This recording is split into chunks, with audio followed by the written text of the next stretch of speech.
Mr. Speaker, fortunately still I'm not dead and I'm being vindicated by the Nigerians and this hollow chamber.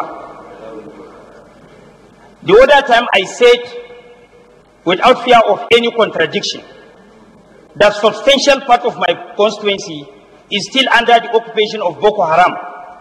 I equally went further to say that substantial part of northern Borno from my state is still under the occupation of Boko Haram.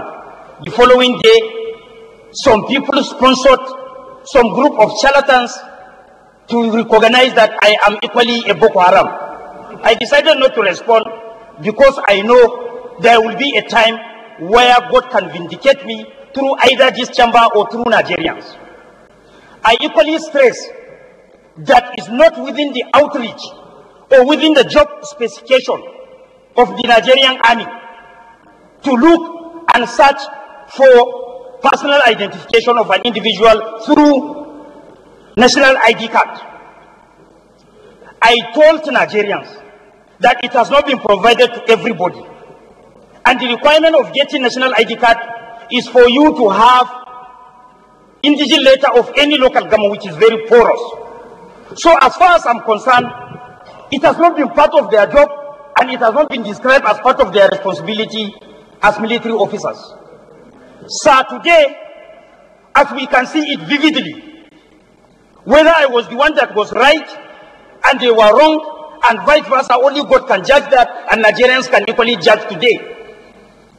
Substantial part of areas occupied by Boko Haram in the hitherto point is still under the occupation of Boko Haram. I still maintain my position. Another thing, Your Excellency, I'm even surprised. And I will move as an amendment to this motion, calling on the immediate replacement of the service chiefs in Nigeria.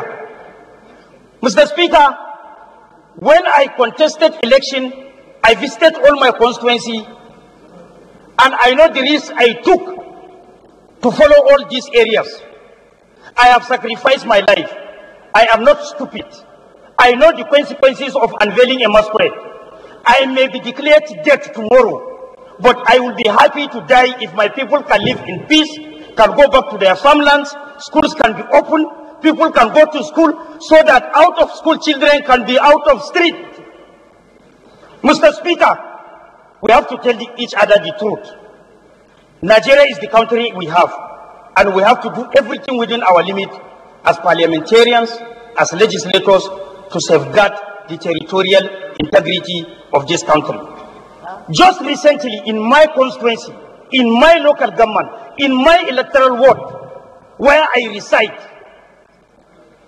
few meters away from Emir's palace, less than 150 meters away from military barrack, few meters away from Central Park, suicide bombers attacked a mosque early morning and killed 3 people.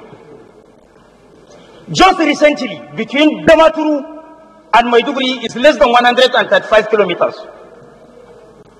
A young man of 10 years old beheaded a Christian brother from Plateau who was on his way to school in Maiduguri. He went even to the extent of inciting religious crisis by saying, we are doing this to revenge what your parents did to us or did to our parents in the past in Plateau. All these are strategy by Boko Haram insurgents to incite religious crisis in the country. Failure or inability or refusal to release Leah Sharibu is equally a strategy to incite religious crisis. The pastor that was killed in Adamawa is from my constituency, is from Balala, and Balala is a ward in my constituency of Chibok. This guy is a revered pastor, a man of God. They catch this guy in they caught this guy in Michigan and assassinated him. They allowed him to do a video at the very beginning to tell Nigerians to come to his rescue. Either federal government either UN agency or INGO or any of the negotiators to come to his rescue by paying some ransom. Nobody cares to do that. At the end of the period, they assassinated that particular pastor, trying to incite religious crisis. So, Mr. Speaker, as I said earlier, and I will repeat it, I am not stupid. I know the consequences of unveiling a masquerade. I know what I am saying.